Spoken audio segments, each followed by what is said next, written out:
Al-Imam Al-Adni, putra daripada sahibul kitab Al-Habib Abi Bakar Al-Adni, dia izin kepada ayahnya, ayahnya ini Al-Habib Abdullah Al-Idrus yang penulis kitab ini 600 tahun yang lalu.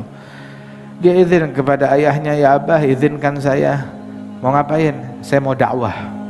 Bilang, ya khair, ente mau dakwah, cuma syaratnya satu, ente mau dakwah kepada orang, tunjukkan kepada saya orang yang lebih hina dari kamu derajatnya, yang derajatnya di bawah kamu.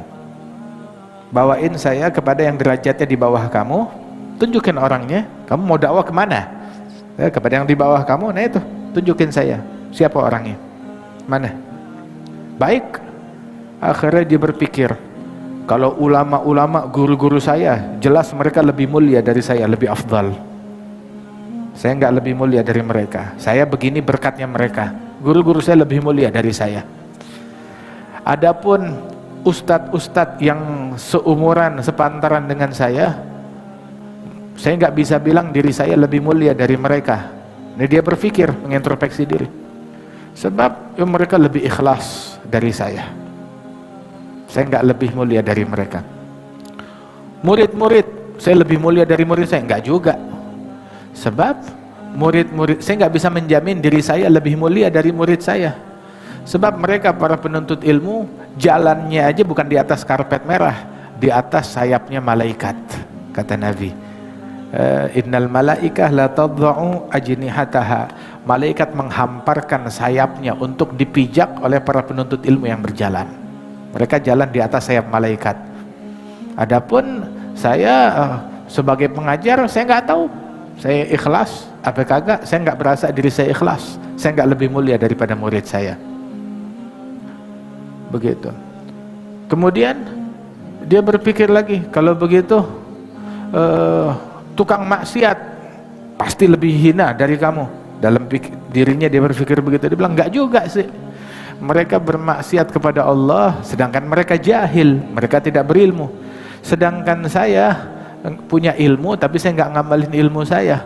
Orang yang nggak ngamalin ilmunya dimasukkan neraka bukan sebelum tukang maksiat, sebelum penyembah berhala. Alimun bi ilmihi lam ya'malan mu'adzabun min qabli 'abidil wathan. Sampai akhirnya hatta merasa dirinya tidak lebih mulia dari tukang maksiat.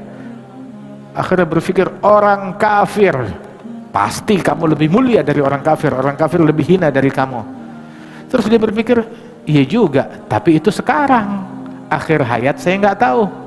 Akhir hayat saya mungkin yang kafir berubah jadi Islam, sedangkan saya nggak tahu saya meninggalnya husnul khatimah dalam Islam atau su'il khatimah atau di luar Islam.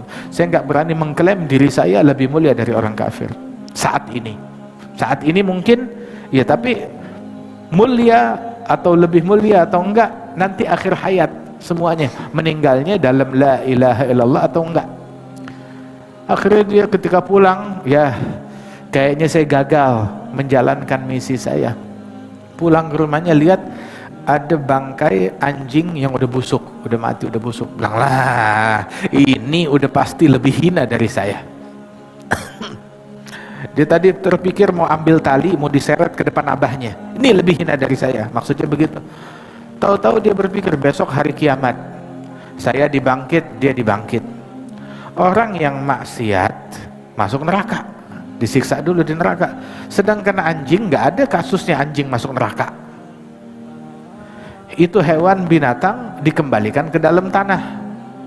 Atau orang-orang kafir besok hari kiamat, mereka berkata, ya laitani kuntu turaba, andaikan aku menjadi seperti hewan, baliknya ke dalam tanah. Orang-orang yang tukang maksiat ngejeritnya begitu.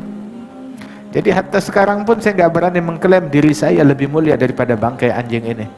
Dia pulang, abahnya nanya, mana yang saya suruh? Kamu berhasil menemukan yang lebih hina dari kamu? Dia bilang, saya nggak ketemu yang lebih hina dari saya.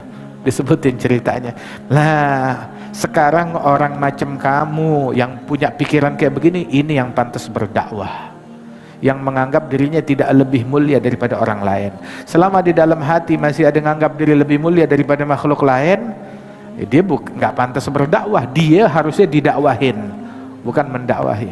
Menganggap diri lebih mulia dari siapapun juga. Dalam hadis, la yadkhulul jannah man kana fi qalbihi mithqal dzarratin minal kibir, enggak bakal masuk surga orang yang di dalam hatinya itu ada 1 titik kesombongan.